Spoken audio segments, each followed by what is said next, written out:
Right, well, another special edition of View from the Hazard. I can't even remember when we last did one of these. See, I've even called it one of these because it's just so rare.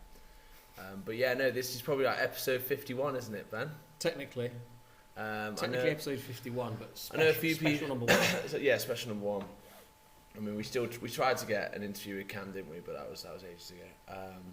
But yeah, no, we're back. This is special because obviously, as some of you may have seen, there's been the BTM Invitational sponsored by View from the Hazards, our first ever tournament that we've sponsored. No money's obviously gone into it. It's just we've used the name. Well, don't say that. Money can't buy that kind of thing. Could have been massive sponsorship. It might be one day when we're a massive brand on Instagram with 1 million followers.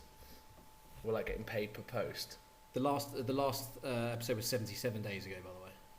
77 days. That's when it was uploaded, yeah. Oh my god, 77 days. That's so long. The world has been starved. Literally starved. That's like 2.5 months. That's insane.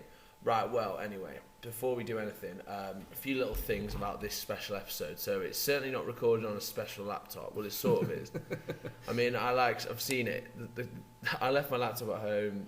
And this one we're using is absolutely huge. I mean, it must be from like 2009. I mean, it's ginormous. It's just thick. It's not quite your like podcast level microphone. So like people can picture us with like headphones on, in a radio station with like a microphone that's hanging in front of us. That's not happening. We're basically like scooching down and trying to talk into a laptop. Yeah, exactly. So the sound quality might be quite average. But yeah, these things happen. Hopefully the sound quality is okay. If it's not, just sort of turn the volume up. That's like a simple solution, right? The simple solutions are often the best, mate. I agree. So we've both had 2 jabs. Oh, mate, that's another reason. I might sound a bit like spaced out today. I might say some wrong things, but I had my second jab yesterday. But then again, so did Ben. What time was yours? 8:30. Yeah, you had it just before me. I had mine at like 5 to 9 or something. I know. I'm going on holiday, so I needed mine. But yeah, it affected me in an adverse way. I can't believe I'm here today. But again, it was like we've not done a podcast in so long. It's almost a shame not to do one. Commitment to the cause. Yeah, literally. 2-hour train down. It's not that hard, is it? Just doing a podcast. 2-hour train down to talk into something that may or may not be recording. Oh yeah, that's another thing. May or not be recording, and if it is, you can't hear anything. It might not even work, but no, it should be good. Right, well, Benno, real tennis wise, have you done anything in the last 77 days apart from this tournament? Well, apart from putting together the BTM Invitational, we've probably had a couple of hits, haven't we? Yeah, we've hit quite every 2 weeks, I'd say. Yeah. You've been getting stuck into a bit of cricket, so we've played a little bit, but... Yeah, I've been doing a bit of cricket. No, I've not done too much real tennis-wise, to be honest. Just so you know, obviously on a podcast you can't actually see Ben play real tennis, but he's actually playing really well at the moment. Well, I think the last time we played, I was carrying a bit of a hangover, so... Shot. But Ben is actually playing well. I think Ben's going to start winning stuff. Well, we're going to have to see, because... Winning what? I think there's kind of very high level rumours of the US Pro Singles and the US Open happening like back to back in October. No way. Which would be good, but I think at the moment, could be wrong, but I think at the moment the US aren't allowing anybody in on visitors' visas. And also, like, there's a bit of worry about the AstraZeneca vaccine. The US don't recognise it, apparently. I haven't had it, so... Neither have I. Had Moderna. Pfizer all the way. Yeah. Maybe that's why you felt ropey.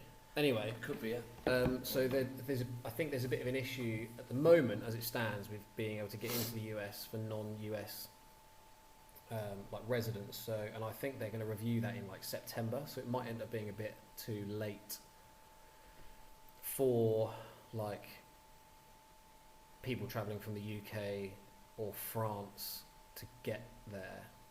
Like flights may have gone like through the roof. Is that right? 4 weeks out. Yeah. Got you. So I don't know how possible that is. There's probably going to be like, you know, you've got to turn in like negative tests and stuff, which is obviously the right thing to do before you play. So it's probably quite a risk for people travelling to like fly over there And then you might not be able to get like a positive test, and you just forked out for a flight, and you got to turn around and fly home again. Oh, yeah, that'd be shocking. That'd be pretty miserable. So it's probably quite risky, but it's good to see that's back on the radar. I think the British Open will probably go ahead in November. I don't see any reason why that can't. That'd be good. Happen. There's some kind of National League thing going on. I've heard that. In some capacity. So that would be good. No, World Championship. When's that happening? April 2022. Yeah. So I've kind of scaled back the practice a bit, just because I really got much to practice for. But yeah, no, I've basically had 3 weeks off. I had 3 weeks off everything. I had a friend's not beer though. second stag weekend a couple of weeks ago, and then I was ill for like a week after that. No COVID, negative tests. Really? You actually just ill? Just man flu, yeah. You love man flu though. You've always got a bit of that. No, only when I travel. And then I was down in Devon last week for a few days. So I went into the gym on Monday this week, and that was hard. 3 weeks of literally doing. I did see your Instagram story actually. It looked properly hard. That was hard. And then a round of golf yesterday, which was walks 8 miles or something. So a little bit stiff today. No way. We'll see. But yeah, anyway, that's the latest update. However, this podcast obviously is publicising the BTM Invitational, the 3 grades. Yeah, so I basically 2 of the grades have been done. So Ben, I want you to explain how that came about, why it came about. Well, I just kind of figured with the world kind of trying to get back to some kind of normality, but ultimately still struggling to do that, and it's still going to be a long time before things really kind of kick off. And I was thinking that members have been allowed to kind of get back, and we had a really informal tournament here a few weeks ago. Yeah, I heard about that. I've seen a few clubs have posted on social media about they've managed to get some tournaments in, and I just thought, particularly pros, and there's been a couple of amateurs that have played in it. You will be playing in one, obviously, but particularly pros have had absolutely nothing to play in. Don't think amateurs have had anything, to be honest, apart from internal club stuff. Yeah, but as in you could do that. It's not worth it for you because you're too good. But you could have played in a club championship somewhere, or do you know what I mean? Yeah. You could have done something. Whereas the pros have got nothing, absolutely no return in sight for competitive tennis. So I just thought, why don't I try and put something in place in handicap brackets where people can start to have a bit of a go on court again. Just play some matches, basically try and get back into it, dust off a few cobwebs, not worry too much about this. It's obviously budget, so there's no prize money or anything like that, but it's just, and I made that very clear from the start, it's just an invitational. Do you want to come and play? There's no money. You get some competitive tennis. There is sponsorship though, it's just not with money. There's a name. All these tournaments, the FA Cups, the FA Cup sponsored by Eon or whatever. It's put it this way: if somebody had come in and said, "I'll give you 1p for the naming rights," they would have been the highest bidder. So if anybody wants to sponsor, take sponsorship away from. All you've got to do is put some money in. All you got to do is give me a call and I'll gladly pocket it. Thanks very much. Yeah, exactly. It won't go towards the tennis, but... Absolutely not. So, so I basically had a look through the handicap list of UK-based players. I wanted to make sure that I had something in place for Chris. Oh, yeah, good. Who obviously hasn't been able to play, and he works here, so I wanted to make sure there was something in it for him. So I just started having a look through a handicap list really, and they just kind of started to fall into place. So there was a 14 to 20 group, an 8 to 14, and then your group is basically a 2 to 8. So they've pretty much gone in 6 point. It's actually worked out really well. Increments, so it's actually going to work out well. And I just thought, we'll just play them level. What's the worst that can happen, really? I'm sponsoring all the marking, so people are getting, mark tennis. Level 2, high end. You're not level 3? Never had the option. You're not respected? Yeah, that's fine. Well, I mean, if the guys that turned up a play would give me some stick, then absolutely fine. I just won't mark it. Like, I've got better things to do. That is very true. No, I'm joking. Yeah, so we had 3 grades, some level matches, played in like a bit of a round robin. And so tell me actually, format. Was it first to 6 or 8 in the group stage? So the first 2 groups I've done have both been like 4-player tournaments. Yeah. So they actually ran differently from day to day. So the first group was 16 to 20. So I had Jez Brody, James Law, Tom Bomford, and Chris Ailey. That's good. And it was basically a big round robin group stage. The idea was first to 8 played level, 1 juice 40 all, just to kind of keep things moving along. And then there was going to be a final between the top two players. But as it transpired, after the second round of matches, 2 people had won 2 people had won none, and the last round of matches, the 2 people that hadn't won yet were playing each other, and the 2 people that had won 2 were playing each other. So Jez Brody very sensibly said to me, rather than these 2 matches happening, which don't mean anything, and then we'll just have to play them again afterwards, where it does mean something, why don't we just turn these into the like 3rd, 4th place playoff in the final? Genius. That's actually really good. And we'll do a best of 3 set match with like 3 all in the 3rd. So rather than doing like 2 8-game sets each, doing a best of 3 sets, which is pretty much the same number of games if it all goes the distance. And I was like, yeah, it's a really good idea, and it worked very well because obviously it gives. The thing is with like a set to 8, right? If you go like 3 or 4 love down, you're in trouble. It's tough, and it's a race, and obviously because we chat rubbish but bluntless, we would just go, well, just don't go 4 love down then. But the thing with like sets is you do get a chance to kind of reset and start again. Yeah. As well, like you go 4 love down, and then you win two out of the next 3 games. It's 5-2, and then you lose that set 6-2. At least you got a bit of momentum for the next set. But you can at least go, right, it's love all, and now I've got another set to try and draw a level, rather than, because even if you win that next set 6-5, it's 1 set all, right? Yeah. Whereas you wouldn't get to 1 set all if it was an 8-game set, because the other person would have already won by then. Yeah. So you could be winning the 2nd set. All they've got to do is get a couple of games and they get to their 8. So that was a really good idea from Jez. I just basically spoke to Jez and James because they were travelling. And I was like, look, what do you guys want to do? It doesn't bother me, I'm marking it. I'm here anyway. If you'd rather play a 3 set match, then go for it. So they elected to do that, and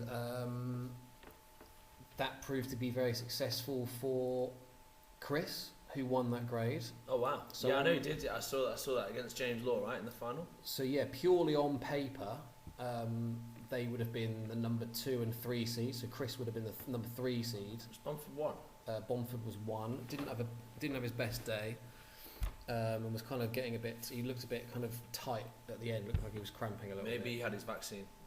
Maybe. Just in time. Maybe he had the Moderna. Yeah, maybe it is.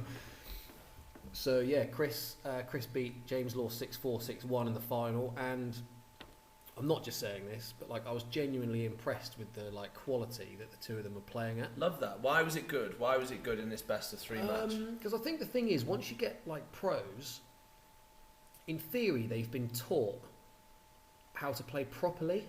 I know that sounds like silly, like in a really silly thing to say, but you can see some like amateurs that have played since they were kids or something, and they might, just because of years and years of experience, they might be able to play to like, let's say 12 or 13, but it might be all arms and legs, no real tactical knowledge, and they're just playing, and their ability and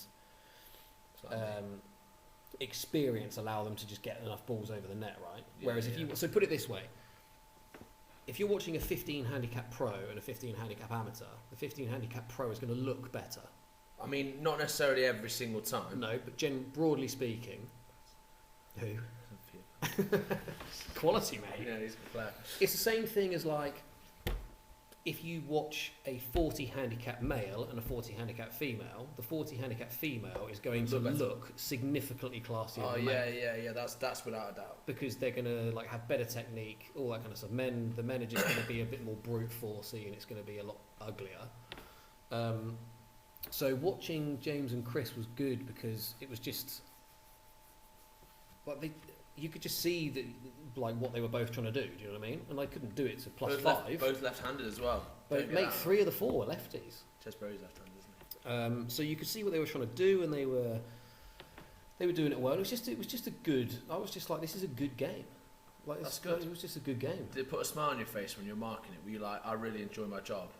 There's a lot of times, and there's a lot of marking that you have to do where you're like, this is hard work. Do you know what I mean? This is going to be a long day. Chases. And no, it was genuinely like good fun. I was like, I'm just enjoying watching like tennis. I'm enjoying watching some good tennis being played, and people that are trying, and it was good. Like, I was pretty good. Chris marked 1 or 2 of the matches for me on that day, so I had a couple of gaps, and I was basically just like chatting to the guys in the bar who was, you know, the person who wasn't playing, and I was just kind of like, oh, you know, this is what I've seen in your first match or 2 matches, like, have you thought about doing this a bit? So hopefully they got something out of it anyway. Yeah, definitely. So yeah, it's just a chance to kind of come and play some tennis, competitively marked. I put all the results into RTO, so there was something on it. Which affected me. If you want to turn up and just like absolutely flake, then that's fine, but your handicap's going to go out. Marked, so it felt a bit more important, but still very relaxed. I think we struck like a good balance between like a relaxed atmosphere, but people were still trying to win, you know? Yeah, that's good. So that was the first one. And then the second one was... We had the day after... It was the day after, wasn't it? So it was Levi, Nino, Adam Player, well, on and paper, Rodders. seedings-wise, it was Lewis Gordon, Levi, and then I think Ads... And Nino. And that, again, was not won by the number 1 No, it wasn't. player. Levi won that, so ex-Bridport boy, that was good. That was good for him. Same thing really, just did 4 player round robin. Was it first to 6 or 8 again, but I've watched a bit of this one on it YouTube. didn't work out that the last matches I could turn into best of 3s. Got you.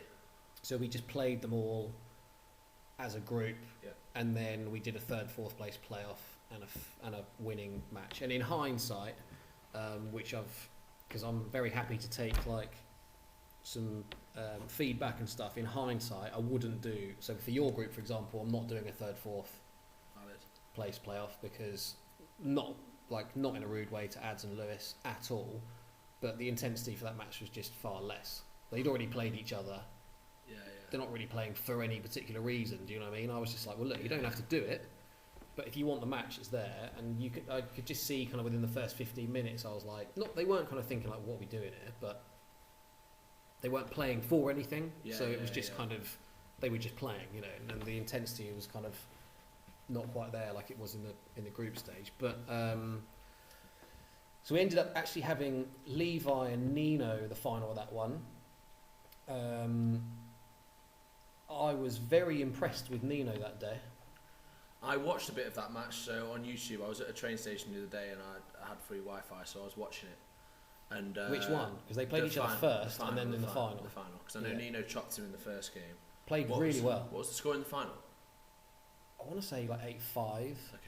Maybe 8-6, maybe 8-5 or 8-6. Proper close then. But Levi went like 4-love up. So the second half was tight, but there was just the same thing as we were saying earlier about the race. I watched a bit of it. It looked cool, to be fair. It looked like a good game. And what was I going to say? Yeah, no, it was just a good game. Like good rallies. Again, just good to watch matches, I guess. What was good was like the first match of the day was Nino versus Levi. What was the score in that? 8-3 Nino, and he played like really, really well. I could see, because obviously as I'm marking it, I've obviously got my kind of analytical brain, coaching brain, like working at the same time, and I could just clearly see what like Nino was trying to do. Do you know what I mean? I was like, I can see what you're trying to do when, I can see what you're trying to make happen, and it was just a really, really, really good all-round performance. And the thing is with Nino, and I said it to him on the day as well. So this might sound like a dig, but I said it to him on the day. So normally when you watch Nino play, you can expect some like erratic decisions and some weird errors, and he just didn't make them. He just didn't make the strange. Make the strange choices. Just played really, really sensibly, and like poor old Levi was like you could see that he just looked a bit lost. He was like, I don't really know what to do. I don't know how to get back into it. I don't know what to try and change. So that was really good. And then in the final, Levi obviously managed to turn it around. Went 4-love up. I don't know, and I'm not even speculating. I don't know how if fitness plays a part at that point. It's been a long day. Like I don't know. I think let's say in a best of 3, if you go 4-love up, you just lose the first set. But then like if it's 8-6, they've played 14 games there, and so let's say Nino wins that first set. There's still enough games left in that match for Nino to win it in 3. So first, it is just a bit different. Yeah, it's different, but I mean, those guys played their first match at 10. And then Lewis and Ads played. Then there was a half an hour break. Tell you what it is. And then they played another one. Then there's another break. I've played tournaments like that. So I know like in the 24s, it's like a group stage. So you've got like and like the qualifiers for the Champions Trophy. Oh yeah, 100%. And basically you're there all day. So like your adrenaline's there for the first match. And this isn't actually. I'm not saying it would have affected the tournament in any way, but this is just in general, and I'll be mindful of it when I play. But you're there like all day, and your adrenaline's like massive for the first game. And then like if someone's had like a longer break than someone else, or someone's like fresh, they're still playing, it can have an effect on like how quick you start. Like I remember in the under 24s at Middlesex, I was there all day. I played 4 group stage games, and I played Freddie Bristow, and he'd played the day before, and obviously qualified to play me. So he was rocking up at 5 for his semi, and I'd been there all day. Yeah. And like I've started like that match really badly, and I didn't really know why I started badly, but it was probably because like he's rocked up like just for that one game, whereas I've used up a bit of like the adrenaline or energy. Oh, and there's also just a bit of like mental fatigue because you're I've been in this place all day. It's tough to suddenly get going. And so what I did for those 2 weekends, because there were 4. Anyway, it's good competition. Was have like 3 sessions. So let's say like 1 versus 2, 3 versus 4. That's session 1, and then I had an enforced half an hour break. Yeah. So that you didn't have one of 2 things: either somebody saying, "Well, I've got to play this guy, and they've just played, so they're fresh, and I'm not." Yeah.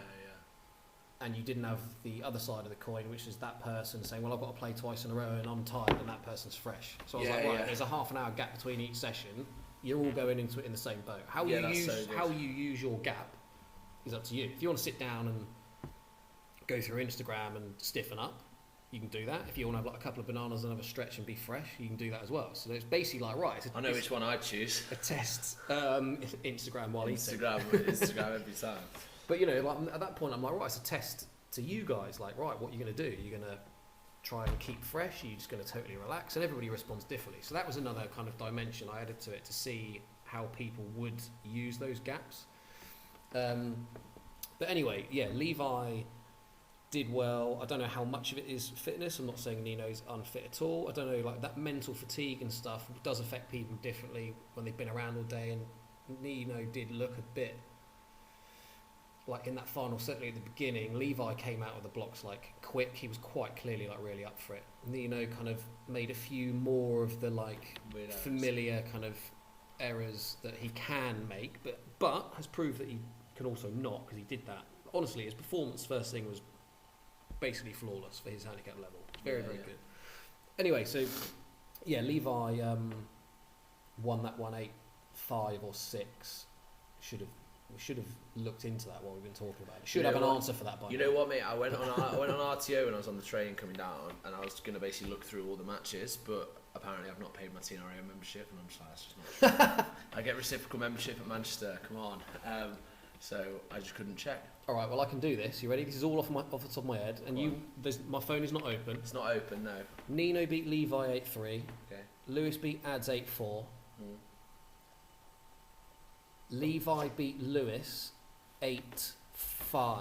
Good game. These are all good games. Nino beat Ads 8-4. Lewis beat Nino 8-5 or 6. Levi beat Lewis Gordon Ads. beat Nino. Lewis beat Nino. Yep. Wow. And then Levi beat Ads 8-3 because Lewis and Levi had the same number of wins and Levi qualified by one game. Ah, wow. And then in the third, fourth place playoff, Lewis beat Ads 8-4. And in the final, it was 6 to Levi. 8-6 sounds better. And that's all off the top of my... That sounds good to me. So that was a good one. So I kind of changed that one a little bit from the day before, and having done those two in a row, we've now got the third one, which is Division 3. That's not this weekend, that's next weekend. That's the 7th of August, which will be on YouTube. Just search for the Leamington Tennis Club channel. Just got some messages about like my cricket team that weekend, so like there's loads of people unavailable. Like we've got like half a side. Fantastic. But I don't care. I'm playing readers. So, I mean, I'll kind of go over to you for this one, like previewing that one. It's going to be good. We've got Mr. Schenkman, number 1 seed, and then we've got Claire Fay, Zach Edel, Craig Greenhouse, and I've invited Levi. Craig was unsure he was going to be able to play for the whole day, so I invited Levi as a kind of reward for winning his grade, and Craig now can make it, which is great, so I've got 5. So the difference in format for this one is it's going to be 6 game sets. Oh right, I didn't know that. Because I looked at the times and stuff, and actually if you're doing 4 8-game sets, and then there's going to be a final for the top 2, you could potentially play the equivalent of like over 6 sets in a day, which is quite punchy for people to expect people to play their best. Yeah. And you want the final to be good, not... Is the final first to 8? No, probably 6 again. Oh yeah, I'll rate that. Yeah, keep all 6. It'll be fun. So it'll be 6 game sets. There'll be no gaps between sessions because there's 5 people in it. So I've done a schedule, and no one plays twice in a row, which is good. I think, but it's very difficult. Somebody has a schedule where they're on, off, like all the way, 1 gap. Somebody else has got a schedule where it's play, then 2 matches off, and you kind of like, you don't want to feel like you're big deal. Well, just get on with it. Let's get on with it. Yeah, it's just a tournament. So anyway, we need to preview that one. How do you feel about that? Well, I just heard it's set to 6, so like in my head now, I thought if it was like sets to 8 or sets to 10, I was like, right, well, I want to win every game.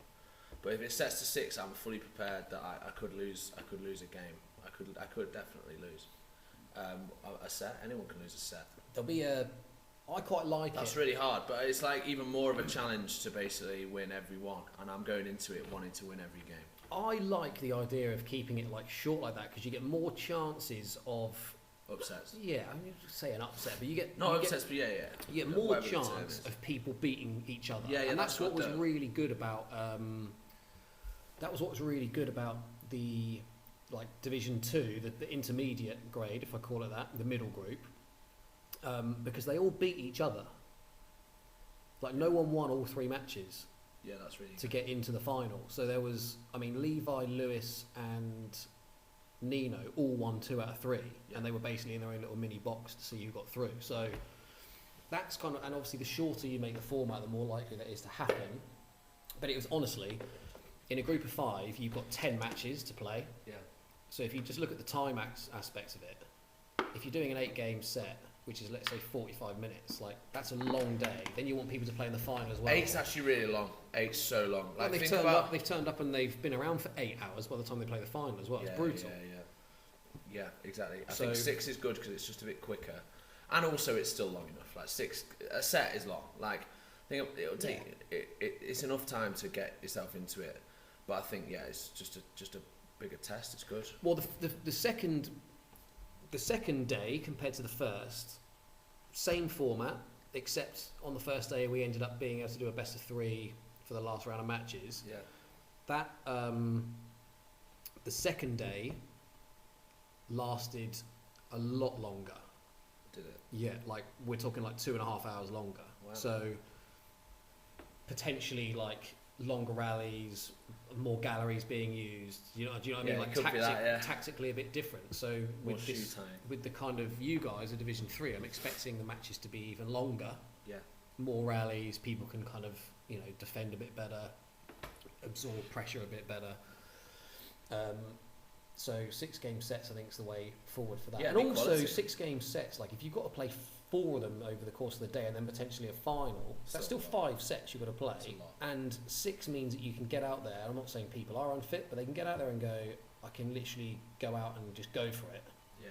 Because it's just 40 minutes. We've all played enough tournaments where it's first to 6. And honestly, anyone who's saying that's not long enough, I don't like the format, you've played enough. Like British Junior Open, I've played under 24s where it's like that. Qualifying for the Champions Trophy. I remember when I beat Mathieu. They're 8 though, aren't they? Yeah, it is 8. Which I really like, because you can get into it. Yeah. And if there were 4 of you, you would be doing 8 game sets, because it gives people a chance to recover. I did actually toy with the idea of doing like 4 game sets, but having a best of 3. And if it's 1 set all, just doing like a 1 game shootout. Wow. So you could win a set 4-3, then lose 4-2, and then it's literally like one game shootout in the 3rd set. Something completely left field. I was like, why not do something a bit different? That would be mental, mate. That would be mental. I did it, but then I was like, went through the timings of it, and I was like, if you do 10 of those and they're all split sets, that's, we're talking like 10 hours worth of that play. could still be mental, though. That could be which would be really, really good fun, but I think for then you players, could literally. It's a long day. Do you remember like the snooker competition, Pot Black, where it's just 1 frame? Yeah. That's what I'm thinking. This is like first to 6. The whole tournament's first to 6. Straight shootout. It's just like It's good. That's why it's good.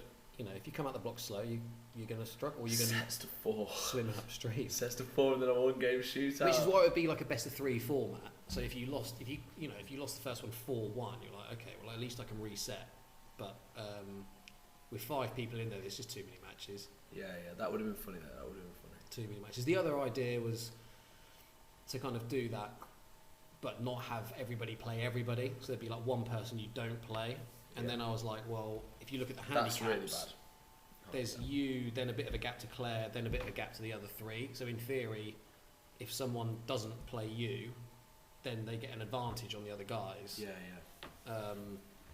Because in theory, whoever doesn't have to play the top seed gets the advantage. Yeah. Imagine playing in a tournament, in a little round robin tournament in the top 10, and like you don't have to play cap. You'd be like, okay, perfect. Sign me up. So come on then. What's your final running? How's the group stage going to finish with those 5? I think I'm going to win the group. Okay, 2nd, 3rd, 4th, 5th.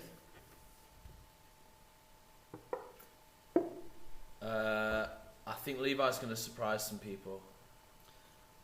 Well, according to Levi, and he said it, so now it's about to go international. Go on. He said he's been chopping Claire up in practice. I had that in my head. I think he's told me that. But he did also say, by the way, that if he wasn't allowed to smash it around, that Claire would absolutely destroy him, and I think she would. Yeah. By the way, I don't know. He's changed his style of play since I last watched him, and I watched on YouTube. He started hitting a lot more into the main wall, whereas before it was different stuff. Honestly, there was a lot of main wall stuff going on. Not the greatest shot at Leamington. It just slows down here. Just doesn't. Good Anyway, shot, so go on then. Right, so okay. Levi's going to surprise people. What does that mean? Is he going to finish 2nd? I think he's going to beat one of Claire, Zach, or Craig. I'm not really hedging my bets. I think he's going to beat on paper, he's within 2 points of Craig. I think he's going to win one of those games. Okay. I think he's going to win one of those games. Where does that put him in the group? I don't know, mid-table. Right, so he's going to win 1 match and finish 3rd. I think Claire. Claire should get to the final. Claire should get to the final of that. Claire really should. But I also think Craig will surprise some people. It'll either be Claire or Craig in the final, with myself. I think Craig's a top player if he really wants it. Not a top player, but he can play some really good reelers. Absolutely, and when he's playing well, he's interested. He's in a it. gun. He's hard. Just the thing is though, if you can just go 3-love up against Craig, it's done. There's a danger that 10 minutes into his first match, and you might kind of go, "What am I doing?" If Craig, let's say, loses his first 2, again, you've got to be like, right, okay, he's not interested. So it's dependent on how hungry Craig is for it. The good news about this one, anyway, and I think Levi will be really hungry. Is no match exactly. Levi's going to be very, very hungry. The good thing about this one is the matches are not going into RTO because you're category 1. Well, I mean, and so is Claire. Mine could. I think Claire's not. Claire's not. She crept out beyond 5. Yeah. Well, anyway, they could all have results against each other. Yeah, no. So I was wondering that. So I was thinking like, were the matches going in, because it doesn't affect me. I still try and win, but like, yeah, it doesn't affect me. But it does if you lose, I think. Don't think it does. Doesn't. Right. So everybody else. I beat Ed K. I remember I beat Ed K. You would have been category 1 at the time anyway. We were both category 1. Yeah, so that's just null then. But basically, the point was, let's assume you're the only category 1 player. The other 4 get opportunities to win and get a handicap change. You don't. And if they beat you and they do get a handicap win for that, I don't know if that is the way. They would get points and I wouldn't. Exactly. So you are literally just a sitting duck for everybody to try and have a crack at, and you cannot gain anything or lose anything.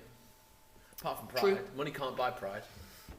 No, you're absolutely right. So I was thinking that because I knew, I definitely can't change either way. If you're category 1, if it's not, you would they'd all go down as nulls for you. Yeah, for me. But like, if someone lost to me, likewise they could change, but I could, or they won or lost, they would change, but I wouldn't. So I was just like, I'm just not going to put them in. People can relax, and also they can relax and just get stuck in. And with the current time of year, the Champions Trophy is not happening, the French Open's not happening, so the first tournament will be the British Open, and the people, the kind of Claire, Craig, Zach, Levi, could be on the cusp of potentially, are they in or are they in the qualifiers? I think they'd be in. Well, it depends who comes over and stuff. Knowing who's been qualifying lately, like, I mean, there was only 2 players in the qualifying last time or something. Yeah, but so the numbers were down, but if everybody plays, I just thought they could be on the cusp of being in and being in the qualifiers. And I'd rather people just came and played in this and had the matches than kind of went, I need to protect my handicap just in case. I think the British Open's a weird one. I always look at it and think, it could be really strong. I think the top 16 is really, the top 12 to 16 is really strong. But then like in the qualifying, there's been people off like 18 getting to the final of the qualifying, and it's like people who are at their best was 6 never qualify for the Open. But that's an era thing. Like I remember being off 6.5 and being smoked 1-1 in the final of the qualifiers. By who? Mark Edel. Killed me. Love that. That's such a niche one as well. Absolutely smoked me, and I was like, I'm off like 6.5, and I can't qualify. Mate, it's mental. I remember like 6.5, you're in the main draw. Even like 6.5, you're almost seeded these days. Yeah, I know. Like I remember when I first started playing and stuff. You had like. I remember doing a marking day for day 1 years ago, and I had Danny Jones versus Mark Senior. They were both off like 1. Danny Jones, gun. Like Kevin Sheldon was playing Dave Woodman, who wasn't seeded. It's the best game ever. It's the best shot ever. Best backhand volley I've ever seen. Yeah. Like Tom Jurek, Dave Harms, both off 3. Like nowadays, that Sunday is like they're effectively seeded. You've effectively got like, so you'd have your 8 seeds. Might as well seed another 8. You'd have your 8 seeds, and then you'd have 16 people in the draw before you'd have 12 in, and then 4 qualifiers. And the qualifiers would come through, and if they got a good draw, they could win. Here's one for you. Whereas now, it's argument in the Open for seeding 16. Wow. What, over 2 rounds? Top 8 through to the last 16, and then 8 in the round before that. Yeah. We don't need to. I know it's still random, but then you don't get like, so I only You don't need to, because it seeds itself because of the gap. It does, yeah. There is a massive gap between the top 8 and everyone else. I just think like the first round can be like, let's say you could have a qualifier against like the 19th best in the draw, and then you could have 9 and 10 playing each other. Yeah, because that happened to me last Open. Like 10, like me and Douglas were like 9 and 10, and I was like, for God's sake, this is pathetic. I've got a couple of theories on that. Not pathetic, but it's annoying. A couple of theories on that. Doesn't really matter. Well, firstly, get better and get yourself seeded. I mean, yeah, not you. I just mean like if someone's like, oh, that's the potential. Take that worry out of it. Play more tournaments, get a world ranking, and get yourself seeded. That's an option. It's an option, yeah.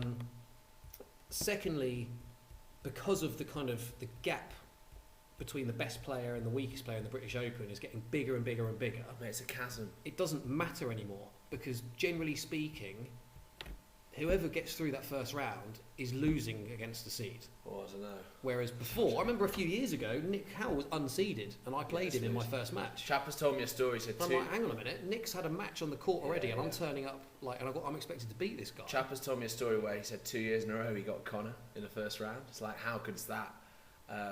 Like as a first round match, they're both unseeded. Yeah.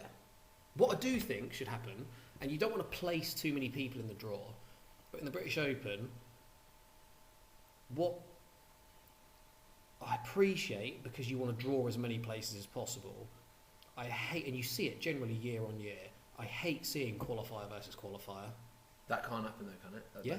It's just a random draw for the first round. No, random draw. That's like sequel, isn't it? Surely not. No, you seed 8 into the round of 16. Yeah. Everybody else in the round before randomly draw. Hang on, I think there was qualifier v qualifier. You get it every year. Well, think about it. You've got 16 people in that round. A quarter of those people are qualifiers. Yeah, it's true. So the odds of qualifier versus qualifier are not as low as you'd think. Yeah. I could figure that out if I could be bothered to think on my feet, but it's not that like low percentage that could happen. Yeah. So you end up with qualifier versus qualifier, and back in the day when those qualifiers were kind of 6 and 7, naughty players, doesn't matter. Whereas now, imagine you're okay. So let's take last year. Did you play Jamie Douglas first round? Yeah. So you and Jamie Douglas are playing, and because of where the qualifying's gone recently, you could have a 13 against a 12 to get to a last 16, and meanwhile you or one of you two's going home. Back in the day, when the gap between the number 9 player and the 4th qualifier wasn't that big, it was irrelevant. But that gap's getting bigger and bigger and bigger. So I don't like seeing qualifier versus qualifier. That's where I think it's a bit dodge. I'm just like, I've never won a match at the British Open. I've never won a singles match. I've played 3 times. Only 3? I've only played 3 times? Yeah, I've only played 3 times because I've always got like, in the first round, well, especially when I've gone off single figures, I've always got someone lower than like 7, a little bit lower than 6. Yeah. If that makes sense. I've never had a qualifier. I'm not saying that I want a qualifier, but like, no, but will make life a lot. There's a high percentage chance of me getting someone worse than 7, and I never have. If you're like of those 16 not that it matters, I'm just saying like it's a dodgy one when we're talking about how to run a tournament and like, let's say handicap results should go in, quality of player, blah blah, and then like you've got these grades. Like you wouldn't do like one big pool tournament, would you? Of let's say these 12 players who are playing it, you wouldn't do like one big tournament. But then if you look at like Wimbledon, straight 128 person draw. But they see 32. 32 seeds. They see 32. Yeah, which is a quarter of the tournament. That's what the British Open does a bit more than like that as a percentage. But you've got all of those people. Sorry. I know. We're recording here. Sorry. That's exciting. You've got 16 people in that first round, but in the first round of the Wimbledon, you've got 32 qualifiers. Sorry, 32 seeds. Everybody else is in the same round, but there's loads of qualifiers. Yeah, there are. But also, so I understand why the real tennis does the same. The reason you get away with it a bit more in like lawn, you get wild cards in the lawners as well. Yeah, you do. 10. But all of those people, like the gap between number 100 and number 30 in lawn tennis is not big. No. And you've got the serve, so people just hold serve and blah blah blah. The gap between the number 10 player in real tennis and the number 30 is like 1 and 1. Yeah, it is, like it's an absolute massacre. Yeah, it actually is.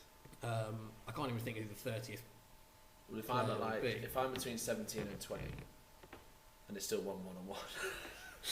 Yeah, and we're looking as if everybody plays. If you look at like the qualifiers, like recently, there's been a couple of like 14s in there that have got into the main draw.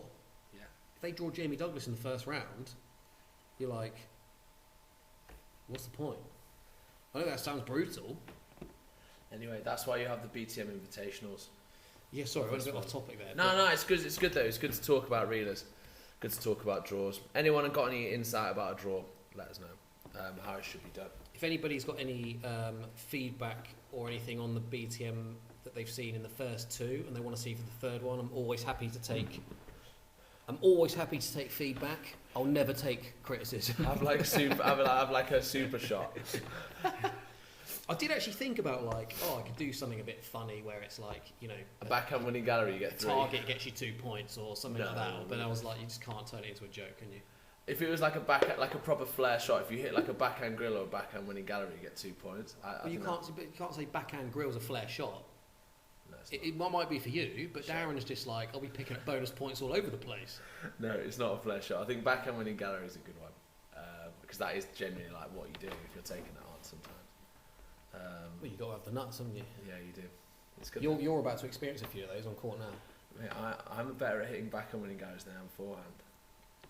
Natural fate. I'm better at hitting backhand anything than forehand. Yeah, that's true. Backhand serve. Anyway, yeah, we are going on court, but no, this is our first special. No, it's not our first special edition. We talked about something else last time. We did something. Yeah. But we'll be back. We'll be back. Oh, we did the National League, US National League. Yeah, the US National League. God. Probably the preview, not the review. It was a preview, yeah. Yeah. I was hopeless on the predictions so far. Yeah. Yeah, we weren't even close, were we? It didn't help that half the players didn't play. I mean, you can't legislate for injuries, can you? No, you can't. So you just ruin the predictors. All bets are off. Paddy Power's not paying out. Yeah, I'd expect my cash back for that. Yeah, I would as well. Null and void. But no. Next weekend, BTM Invitational. Tune in on YouTube. Check out the previews on Instagram. I might try and we'll get some footage from today. See how we get on. I'll see how my left arm holds up with the old vaccine, but ball toss might be interesting. Don't think I'll hit any railroads. Well, we're doing 2v1 versus Chris, aren't we? So yeah, we might as well. I actually just want to run around, and then we'll do some proper stuff next time. Hopefully we'll get lots of people tuning in. It's a good chance to see some good UK tennis. I've had a bit of positive feedback from a couple of the guys out in America that love what you're doing and stuff. That's really good. Hopefully they'll tune in. And is it a good time as well for the Americans? Good time of day. It's just all day, isn't it? So they just wake up and it's on. Yeah, exactly. Wake up at 7 a.m. I wonder how many people will tune in for the 10 a.m. match at 5. Set an alarm for 4:45. Depends where you are in America, surely. Get in and watch that first one. Yeah. If you're in the Atlantic somewhere, you're sound. It's only 3 hours. People over in California, like Freddie Adam, tuning in at 2 a.m. Yeah. Watching it. Anyway, we'll see. Yeah, we will. But no, we'll think of a new Flair podcast, a new one when real tennis starts again. Once cricket finishes, I'll start thinking about realists. That is my problem. We may end up doing a review of the BTM. You might crash and burn, and I might want to ask you loads of questions about it. Or you might win it and want to brag about it. So we'll probably do another one. I'm fully prepared to lose. I don't mind. I'm not one of those people who gets that worried about losing. It's just part of life. The second you learn to lose and win, doesn't matter. It's all learning. I'm an expert, mate. An expert at losing? Yeah, you're fine. You're an expert at dealing with a vaccine, I'll tell you that for free. Better than me. But no, guys, get in touch. We're still here, 77 days later. Hopefully it'll be less than 77 days before we go again. Hopefully. But yeah, until next time.